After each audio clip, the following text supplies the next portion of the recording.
Boy, oh boy, ladies and gentlemen, we're going to get back into it. As you may or may not have heard, Rathnir, as well as Eldham, will be ending quite soon. Quite soon. I assume at the start of this new world, Abelixas, I believe it's pronounced, and that's starting in early June 2024.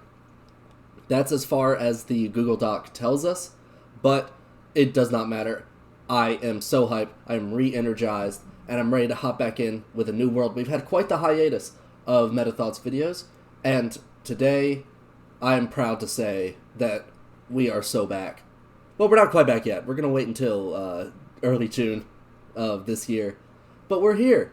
So how are you guys feeling? Are you feeling re-energized? Do you want to hop back into it? I'm going to hop back into it. It's going to be fantastic. So what we're going to do here today is I'm going to perhaps give a little bit of predictions and basically go through the Google Doc that the admin of Stoneworks gave us and see what we can't find out. Starting here with what this world is going to look like. Now, they said they're going to have a 20,000 by 20,000 map size, and it's all going to be one. They're not going to have two. They want to keep the community as consolidated as possible, and they're going to do that with a 20,000 by 20,000 world size. And also, they're going to break it up into shards, which will render each section independently. They didn't give a lot of detail on how they were going to do this, but I imagine in my personal headcanon is continents all surrounded by water, maybe some archipelagos, this and that, whatever. But all of that will be rendered separately so they can load it by chunks and remain semi-cohesive. They gave some criteria also in this section about what they don't want in the world, what they need and what they don't want. And one of those I thought was funny was the Eldham, like stringy Eldham terrain, which I didn't mind it. I thought it was kind of cool. It was different. But yeah, I can see how people would not like that. But don't fool yourself into thinking that Rathnir and Eldham will be gone completely forever, because what they're trying to do is they're trying to have like a little transition period. There's going to be a time where you're not going to be able to build anymore, or the claims you're allowed to put down are severely reduced, and they're going to replace all that for players with quests and dungeons, another conquest area, more war modes such as Kill Point Deathmatch or King of the Hill, and just a lot more sort of like MC MMO plugins. You can have jobs, things. So the players in this setting, in this transition setting, are going to be taking a back seat. They're not going to be statesmen or warlords or mercenaries or whatever.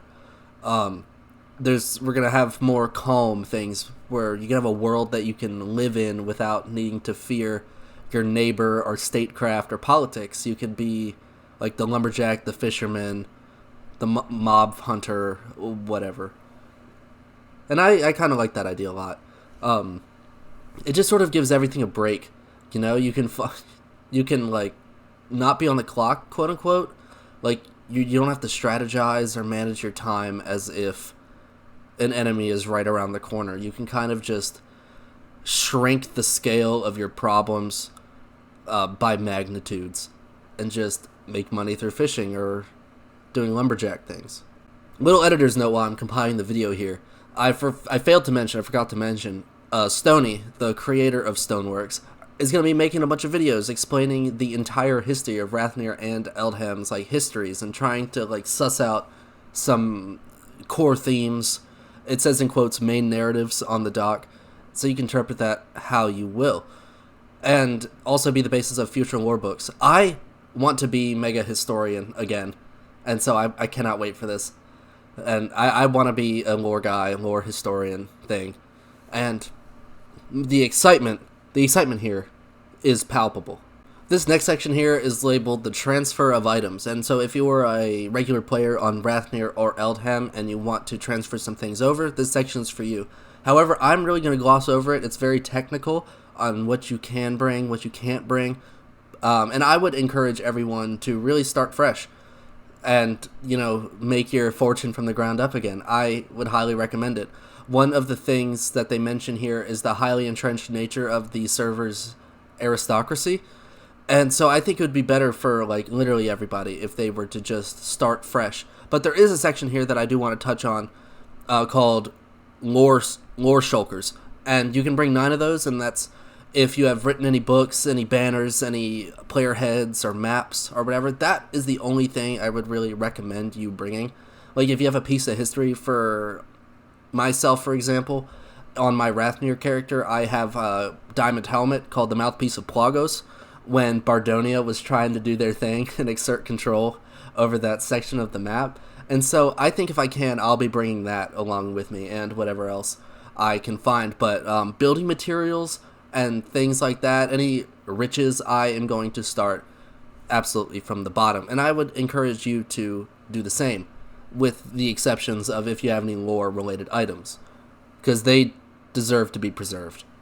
Now, what's the lore around this new world? We can see that in the section called Aristor Campaign and the Narrative of Transition. Now, the long and the short of it is that Aristor is the god of time, and the time of Eldham and Rathnir is simply up. He's going to freeze it, judge the world as it stands, and start anew with Abelixas here. Now, Aristor is going to come in the form of a comet, releasing many spirits onto Rathnir and Eldham. These Paxian spirits are going to be quite aggressive and trigger a world war. So we're going to see how the admins are going to deal with this one. So Stony and whoever the admin, the lore admins or whatever, the people who are really pulling the strings in a in-character perspective, are going to try to hold this off for as long as possible. And time will inevitably win out. The concept of time in Aristor will bring all of his players on his comet, and they will move to Abelixas, which I thought was absolutely hilarious, because, like, put on your Heaven's Gate away team attire and your black and white Nikes, boys, we're going to the comet. So I hope everyone's excited. The last section we'll be dealing with here is sort of the nitty-gritty and how it's going to be regulated and what things are going to be tweaked from the old Rathnir and Eldham into this new world. They claim here that they're going to retweak the rulebook so it's more efficient, and the expansion of RP token powers to have a mechanical impact on the wars. That is a quote right there. Players will be able to set an additional /home, increase the active playtime necessary to keep a land claim up per month, and players will be able to join at least 3 land claims and own 1. Now, this is going to be strategy on the part of the players here, because I think before in Rathnir and Eldham you could join much more, but now you can only have 3 and own an additional 1 more. Why did they do this? They claim here on the sheet that it's going to help with the mercenary meta, help reduce and not get rid of, but like drastically rein in the mercenary meta, and reduce the number of stagnant land claims. So you don't find like a long abandoned structure that's still claimed and you can't touch it or loot it or whatever. And why wait 6 months, they ask. And that's just to give the players a break, kind of, to give them some renewal time. I actually like this idea a lot. They think that players are going to quit from what I've read in this document, but I don't think so. I think players will have some time if they're feeling burnt out or whatever, because that was a great problem in Rathnir and Eldham to begin with. There was a great problem with burnout, and there'd be some instigating event where the ambitions of a player would be rolled back or defeated altogether, and they would just get frustrated and they'd quit the server. I think this gives a lot of players the time to come up with something else, come up with a new character and a new stratagem and whatever else they might want. So I'm quite a fan of the 6-month waiting period, and I'll be posting more videos on it whenever more information becomes available. But let's end it off strong right here. And they say it's going to take a long time because they're going to need time to develop the plugins and make sure it's all tested and all that. Also, summer is when a lot of people are off school, and so that will give them the free time necessary to really invest in this project. And then lastly, it's just time for people who are already on Rathnir and Eldham to sort of find a roleplay stopping point for what they're doing and come up with something else. Now, the remainder of this here, there is some left in the document, but it's all sort of FAQ, and if you have any more specific questions about the new project that they're preparing, refer to this document, which I'll leave in the description, and I'm so excited. I can't wait. It's going to be great. I'm feeling motivated. We're going to jump back into it. I want weekly videos. There's going to be history videos. There's going to be lore videos. There's going to be meta videos. I want to do some interviews with national leaders.